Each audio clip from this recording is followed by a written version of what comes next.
The sun baked the wooden storefronts of the town of Calhoun Ridge, where every creak of a saloon door or jingle of a spur echoed like thunder.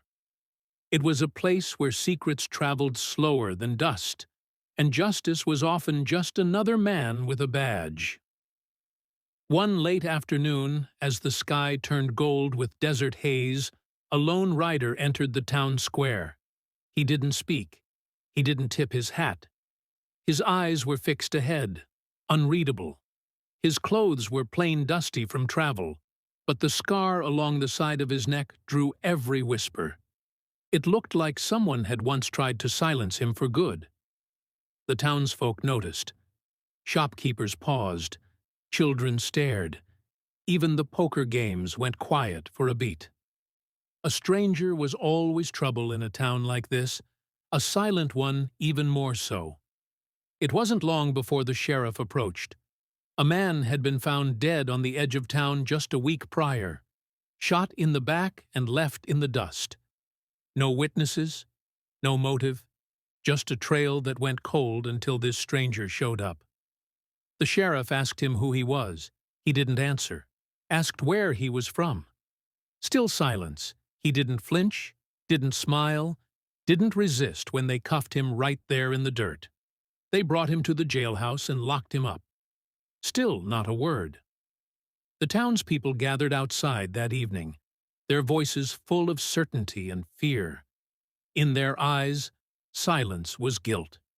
The sheriff tried to keep things calm, but he knew how quickly Calhoun Ridge could turn into a mob. Inside the cell, the stranger sat still, not angry, not scared, just silent, like a man carrying the weight of something too dark to speak aloud. And so the nameless man became known as the Silent Killer. No one knew why he had come. No one knew what he wanted. But one thing was clear: he never spoke a word, and he was going to hang for it. Word of the silent prisoner spread quickly across Calhoun Ridge. Some called him a drifter. Others swore he looked like a ghost from the past, someone who wasn't supposed to be alive. But no matter what story folks told, they all agreed on one thing: he hadn't said a single word. Inside the small-town jail, the man sat unmoving, like a statue carved from dust and silence. The sheriff brought food. He didn't touch it.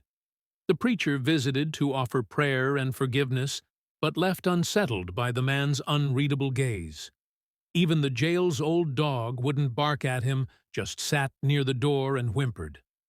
The blacksmith's daughter, Clara, came with a blanket and fresh water. She was young, kind, and curious, and something about the stranger pulled at her. She sat near the bars and tried to reach him with warmth. Still, he said nothing. But for a brief second, when she handed him the blanket, he looked into her eyes not with fear or anger, but something else, something broken. Behind the bars, the man kept a small item in his hand, a silver locket, worn and dented. The sheriff had taken it from his coat when they searched him. Inside was a faded photograph of a woman no one recognized. Young, smiling, eyes full of life. Her image was tucked behind a small lock of hair. No name, no clue, just memory. Rumors spread through the town like fire in dry brush. Some said the woman in the locket was his victim. Others believed she was the reason he came back to Calhoun Ridge in the first place. A few old-timers remembered a missing woman from years ago, but time had blurred the details, and no one wanted to stir up old pain. The sheriff had little choice. With no defense, no story, and no voice to speak one, the hanging was scheduled for Friday at dawn. A gallows was being built by the stable boys just beyond the saloon, and folks were already placing bets on whether the man would say anything before the rope dropped. But through all the talk, all the stares and all the prayers, the stranger sat in silence, not pleading, not denying, just waiting, as if the truth he carried didn't need to be spoken, as if it was coming on its own, whether the town was ready or not. The day before, the hanging arrived like a shadow, stretching long across the town. Calhoun Ridge woke up restless. The gallows stood finished near the well, its frame creaking gently in the wind, as if rehearsing its purpose. People spoke softer now. Even the loudest men at the saloon drank without laughter. Something about the silent stranger had settled into their bones. In the sheriff's office, the prisoner remained just as he had the day before, silent, still, and unreadable. The sheriff sat at his desk with the locket open, staring at the woman's face inside. He had seen hundreds of criminals in his time, but never one who wore their guilt or their innocence like this man did. Across town, a young boy named Tobias sat on his porch, watching the clouds roll in. He had seen the stranger ride into town days ago and had kept a secret since then. A memory, a face. One he couldn't place at first, but now it came back to him a stormy night, years ago, when his father had come home bleeding, muttering about a raid gone wrong. He had seen that same man once before, younger, quiet, and already carrying pain. Tobias tried to tell the deputy. He tried to speak up, but no one believed a child's memory. No one wanted doubt now, not this close to justice. Elsewhere, Clara, the blacksmith's daughter, searched her family's attic. Something had been pulling at her ever since she saw the photograph in the locket. Her mother had died when she was young, and much of her past was hidden in boxes and drawers, left untouched. She found a journal bound in leather, dusty and cracked at the spine. Inside were old entries written in delicate cursive stories of life before Clara was born. Names, places, sketches. In one corner of a page, tucked next to a dried flower, was a drawing of a man's face. It was the stranger. Beside it, written in ink faded by time, was a name, Elias. Clara froze. The pieces began to come together. Her mother had once known this man, perhaps more than known him. The journal hinted at love, at escape, at a past buried beneath fear and silence. Clara knew she had to tell someone. The sheriff, maybe, or the preacher. But when she ran to the jailhouse, the sun had already dipped low and the shadows had lengthened. The stranger's fate was sealed. The gallows waited, and even though the truth now flickered at the edge of discovery, the rope had already been knotted. And the man, who never spoke, still hadn't said a word. The morning of the hanging came heavy and gray. Clouds hung low, as if the sky itself was mourning. Calhoun Ridge stirred early. Boots echoed on wooden porches. Faces peered through curtains. The crowd gathered in silence near the gallows, their breath misting in the cold dawn. The sheriff walked toward the jailhouse with measured steps, hat low, heart heavy. In all his years, he had never carried out a hanging without words.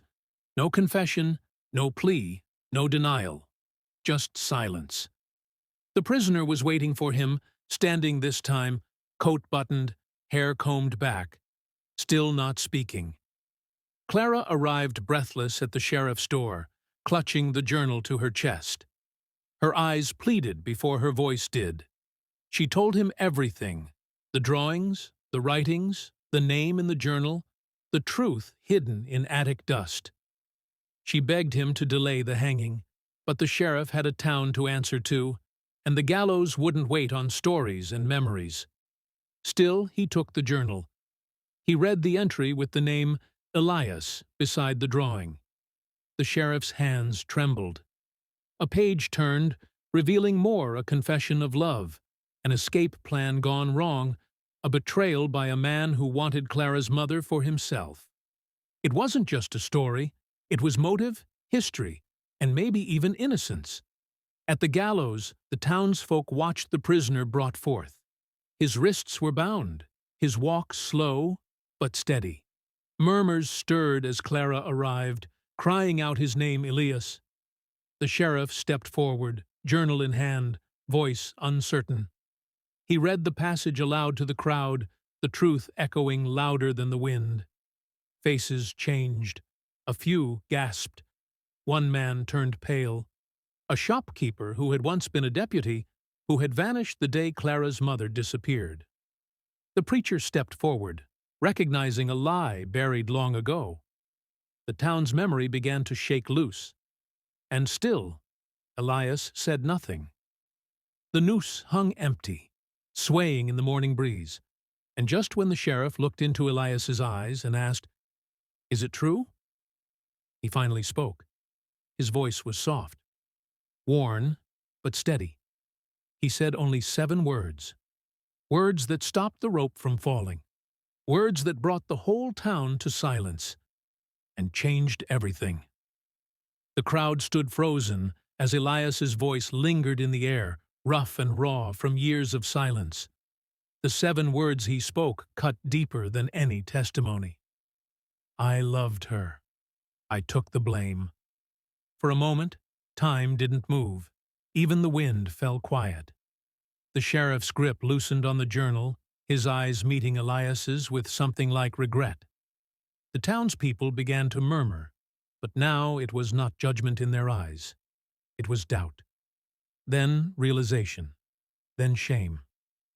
Clara stepped closer.